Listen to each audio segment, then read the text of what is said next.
Then Bola Tinubu has inaugurated the Presidential Economic Coordination Council, PECC, and also launched the Economic Stabilisation Programme to ensure food security, improved power supply, enhanced social welfare and healthcare, increased energy production, and overall economic transformation. Oladipo Ajayi, Head of Fixed Income and Forex at Chapel Hill Denham, joins me for more on this. Thank you, Oladipo, for joining me today. Yeah, good morning. Thank you very much, Petra, for having me on this morning. Okay. The PECC has been inaugurated finally. The ASAP recommendations now stand approved and expected to run concurrently with the National Construction and Household Support Program. What's your reading of this? This must be a good time for Nigerians. Well, I think just like what you said, I think this is a good time for Nigeria. And for me, I'm actually excited, considering that we've been waiting for the fiscal policy guys to actually bring their cards to the table. But now they are finally back on the table now. So it simply means that we can start seeing the much expected impacts of the what the monetary policy guys have been doing thus far. With this, we know that we expect to see an improved standard of living for Nigeria. And when you look at the whole package, you'll notice that it's actually focused around food security, improved power supply, and social welfare, and health, and also overall economic transformation, coupled with energy production. And when you look at it in bits, the first focus is food security. The bill, the whole package is looking at actually improving the stable crop production from 127 metric tons to 135 metric tons, and that is expected within the next 6 months. And also, we are looking at actually improve oil production. Currently, with the condensate, we are doing about 1.5 million barrels per day, and so we are looking at actually improving production from 1.5 million barrels per day to about 2 million barrels per day. And I think these are lofty ideas, and also coupled with the fact that the president also mentioned that a country like ours is not supposed to be producing 4.5 gigawatts of electricity production. Rather, we should actually be able to actually produce more, and that the president is looking at in the next 6 months to 12 months for us to improve our power generation from 4.5 gigawatts to about 6 gigawatts. And I think these are some of the things that I feel that would improve productivity in the economy. And don't also forget that they also consider what's currently happened to an average Nigerians and in the beats of their standard of living. So there are packages for social welfare as well, and also coupled with the healthcare system. And if you sum all these things together, I think that these I wish that this has come up earlier than now. So it simply means that imagine when we remove oil subsidy, and just that same time we're actually introducing something like this. I think Nigeria won't have been in this condition and the current condition. It means that our standard of living won't have been deteriorated as much as where we found ourselves. But I also feel that wherever you wake up is your money. And I think that we need to just take it from here and see how much we can use that to actually impact the life of Nigerians. I see your optimism, and I wonder if you have no fears whatsoever. But away from that, some persons are actually saying that doing so many things at the same time can be counterproductive. For them, they feel the government should focus on specific sectors or areas and try to do everything at the same time. Do you share the same sentiment? I don't think you do. Anyway. No, I don't think so. I don't think so. You're not doing so much things, because if you just look at this is segmented into 4 segments. You look at food. Between you and I, you know very well that we need to stop the issue of food production in this country. In a situation whereby the food inflation is not of 40%, I think is actually something that we need to actually look into urgently. And I think that's one of the reasons why the government is also concentrating on that angle as well. And don't also forget that also we need power generation. And for you to actually help small-scale businesses to actually thrive, we need to improve power generation and also oil production. The reasons why Naira keep actually depreciating on a daily basis is just because we don't have a very strong reserve. it simply means that most time the demand for dollar outweigh the supply or the capacity of central bank to actually meet some of those obligations. So by actually improving production, what that will mean is that it means that that will improve the Nigeria capacity to generate foreign exchange, and which in turn will help the central bank to be able to meet obligations at well due. And while you are doing all these things, you can't just be doing all these things without actually catering for the immediate need. And that's why I also actually appreciate the fact that they consider the social welfare aspect of it. And also, the healthcare issue has been fundamental currently in the country. People have been finding it very difficult to actually buy drugs. They are actually at exorbitant rate. And that's one of the reasons why government is saying, okay, they're also looking at that aspect as well. They are looking at a way to actually reduce the cost of buying drugs on an average household. And these are some of the things that you can do together simultaneously. I am not an advocate of the fact that just focus on one while you allow the other to actually suffer. Because at the end of the day, you still see the impact of the other on the exact one that you are actually doing. So I don't think they are doing so much. I can actually just categorize everything that they are doing into under 4 headings. And that is, I don't think that is much for them to do. Well, looking at the Nigerian economy, looking at the macroeconomic conditions, what role do you think insecurity contributes in all of this? And then do you think enough attention is being paid to that? Sincerely speaking, Professor, when I was looking at the committee members, I felt that I think maybe they should have had maybe like a chief of defense staff as part of that committee. And one of the reasons why I have that notion was just because it's good for you to actually want to encourage food production. It's good to also want to ensure that farmers are well tutored. It's good for you to actually want to provide equipment and seedlings that farmers will need. But don't also forget that insecurity is one of the great factors that's actually currently affecting food production in Nigeria. And also, I also think that when you have the security guys on the team, it helps them to also see the overall view of the government around this thing and see what roles they need to play to ensure the fulfillment of some of these things. When you look at we just spoke about food now. If you look at oil production as well, part of the problem is oil theft in that region. We also need to ensure that they minimize or actually maybe minimize oil theft to the BRS minimum, because some people will tell you that it's very difficult for you to actually zeroize it.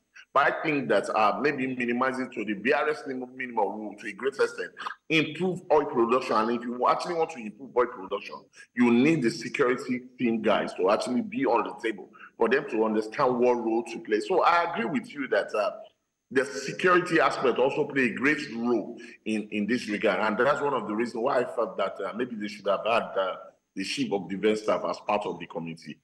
Well, let's break down some of these provisions now. Breaking some of these provisions down, we see support for new and existing youth-owned enterprises across all 36 states of the Federation. There's a lot here, so I'm probably going to reel out as much as I can. There is the creation of 7,400 MSMEs within the next 6 to 12 months. There is a 650 billion facility which will provide lower-cost short-term facilities to youth-owned businesses, manufacturers, and MSMEs across various industries.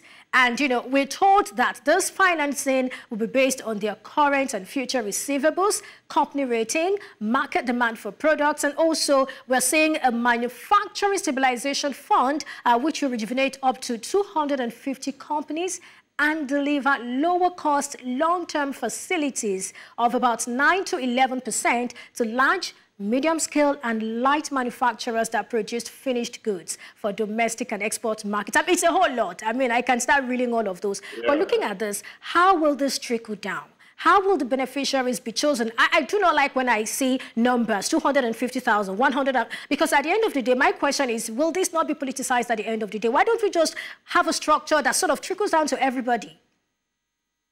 So if you look at this, and we can say that this is the fund that's available. Let's just share across that. We also just need to look at how can we use this to actually impact the economy and impact an average individual. And when you look at about 650 billion meant for support, business support, And my only concern around this is how do you identify these businesses?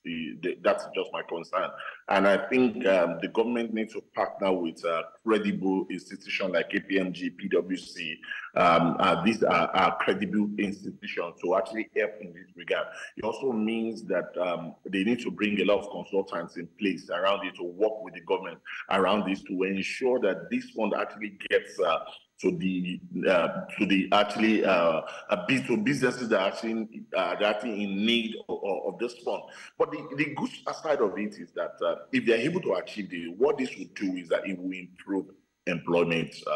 And as we speak in this country, the highest employer of labor, they are more like this MSMEs and SMEs that we have currently in the country. They are actually the highest employer of labor. So it simply means that when you empower them, when you provide capital for them to actually grow their business, what it will mean is that there will be need for them to actually want to actually hire more people. And by hiring more people, it means that you are taking a lot of people off the streets. And by doing so, by still doing that, you are improving the productivity of the country. And at the same time, what it also means is that it will come as a form of income to the government, because at the end of the day, when businesses are doing very well, it means that they're actually posting profits, and it means that they will need to pay taxes to the government. So if you look at it from that perspective, it means positive to the economy. And at the same time, what it also means that by having funds at lower cost to actually produce, it also means that the cost of production will actually drop. And at the end of the day, what it will mean by unit prices to an average individual on the street will reduce from where we are currently actually buying some of those products currently. So for me, I think it's a win-win for both businesses and an average individual on the street, because what it will mean is that the cost to buying some of the products will actually drop. The cost of actually enjoying some of these services will actually drop at the same time. So it means that indirectly they're also benefiting from the stabilization fund that is being released by the government. And like I mentioned, my only fear is to ensure that this fund actually gets to the hand of people that actually are in need of this fund. Well, some persons might be interested to know who or the agency that will be disbursing these loans in single digits and maybe maximum of 11%. Are we going to be looking at maybe FDIs, not FDIs now, development finance institutions, DFIs, to carry that out? Yeah, as we speak, the government has been very quiet about this, and I won't be surprised if they ended up actually partnering with commercial banks around these things. Of course, we know the government have created development banks to actually handle some of these things, but I think their network is not so big enough to actually capture the whole 36 states. So they may also ended up actually partnering with some of these commercial banks to actually execute some of these projects. And that's one of the reasons why I said that we may need some of these credible institutions like KPMGs and PwC to actually come on the table so that they can help the credibility of this process. They should actually be started with the responsibility of training some of these businesses to ensure that they actually pass for this fund before actually getting fund disbursed to them. So I think if the government can actually work in this directive and create a process and system around it, I'm sure this thing will actually be positive for everyone and for businesses that are in need of funds. Okay, just before we go, let's take a look at the Energy Security Initiative. That's under the Energy Security Initiative. It sort of includes power, oil and gas, and then the government aims to increase on-grid electricity to be delivered to homes and businesses from about 4.5 gigawatts, which we talked about, to 6 gigawatts in 6 months. In 6 months. Also, we're looking at increasing oil production to 2 million. We have the capacity for that anyway, but we're not doing it. We're not even close to 1.78, which is our target for the 2024 budget. And we're looking at increasing production to 2 million in 12 months and remove barriers, to entry for investments into the sector. How can this work? Well, I think the issue is this. The first thing is to understand that there's a problem. And when you understand there's a problem, then you can look at ways to actually mitigate this problem. The government have understood now that there has been huge investment from that sector. And what they are currently looking at doing is to ensure enabled environment for funding new inflows into that sector. What they are currently doing at the same time is to ensure that people can actually bring their money into that sector. And there's a lot of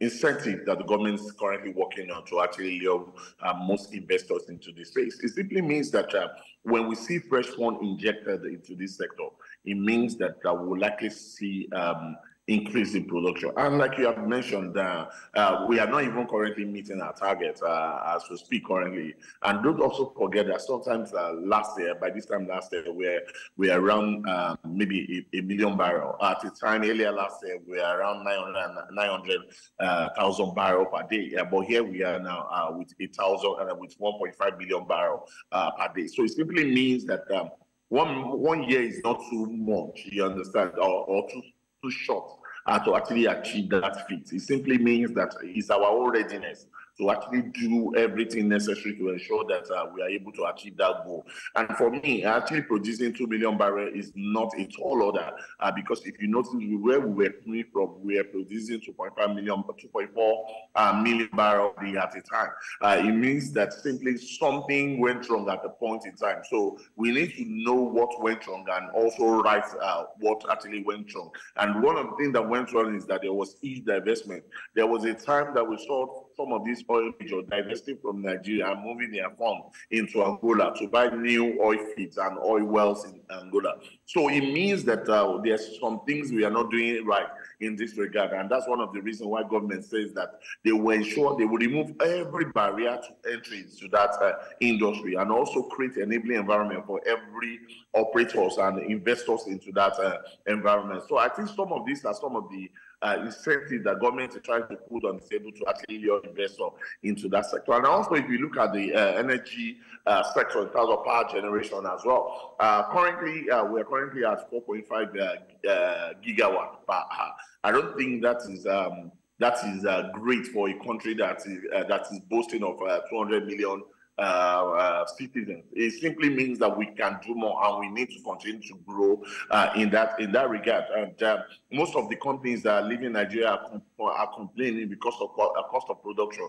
And key line on cost of production has been cost of diesel to them, because most of them, they need to run diesel 24 hours for them to be able to produce. And at the end of the day, the output product could not compete with international price because even the cost of producing locally is more than the cost of even bringing some of these products into the country. So it means that what government decided to do is to actually improve power generation. What it will mean to businesses that they can have maybe a 24-hour power supply. And what that will mean is that it will reduce the cost of production at the end of the day, also make their product competitive in the market. And that will also means that there will be heavily likelihood for them to start employing more people as they enjoy patronage in the market because of the low cost of their products in the market. So I think these are some of the things that the government should have done earlier than now. And a lot of us, we have been clamoring at the fact that we don't know what's happening on the fiscal policy guys. The monetary policy guy has been out there doing lofty things, but we feel that fiscal policy guys, they've been sleeping all the while. But I think they are awake now. And not only that they are awake, when you look at the composition of the team, I think it's actually well diversified. And like I mentioned earlier on, I think the only piece missing in that thing should have been the chief of defense staff, because you also need to actually bring the security experts to the table in that regard. That we have people representing the legislative guys on the table. We have about 11 ministers on the table. We have people, private investors like Aliko Dangote. We have Tony Elumelu. We also have economic analysts and professionals like Doing Salami, Bisman Wiru. We have them on the table to bring their own experience, and also because a lot of them have been saying the problem of the country, we need to actually create solutions. It's not only about talking about the problem. We need to also talk about how do we actually bring solutions to the table. And I think the team is actually well robust to actually execute the project successfully. Right, now that you talked about the monetary policy, I'm thinking, do you see any upsets from the Monetary Policy Committee, especially going by the fact that they'll be having their meeting between 22nd and 23rd of this month? For me, I don't think there will be any upset again because I felt that we have exhausted our headroom in terms of rate hike, and this is not a good time for us to continue to raise rate. And I've said it times without number that if we continue in this state, we get to a level where this thing will become counterproductive. And I was not surprised when the World Bank came to actually mention same thing that we can continue to use monetary policy to actually combat inflation in the country, or else we get to a level where we be counterproductive, which exactly my view. So I'm not actually expecting any offset. I expect the monetary policy guys to stay put on their current policy. They continue to actually start the market of liquidity so as to keep rates at elevated level to actually continue to attract investments into the market. So also, I think at the meeting, they also will actually need to factor the effect of the decision of the president around the stabilization fund, and also look at it that I think we are now seeing more like actions on the part of the policy guys, fiscal policy guys, which will also compensate for everything they have been doing. So I think they will likely just maintain and wait till September to see the full effect of the implementation of the stabilization fund. Oladipo Ajayi, I'll remind you of this. I mean, you're talking about a hold, right? Yeah, actually, I'm voting for a hold. All right. Thank you so much for coming on the show today. Oladipo Ajayi, Head of Fixed Income and Forex, Chapel Hill Denham.